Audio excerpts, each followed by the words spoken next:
so part 2 na. Kaya ipapakita na natin yung di natin nagawa nung part 1. So, nakakalat guys yung mga pinag-grocery natin.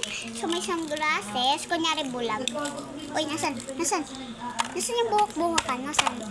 Ganon guys. Ito guys lang yung buhok-buhokan. Ito guys kasi yung sunglasses pang bulag.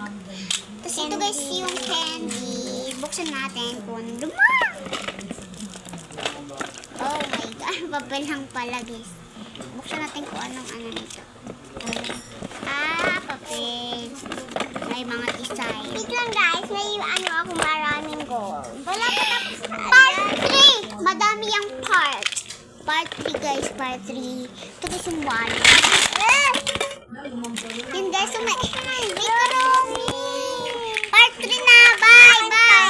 Bye guys! Part 3!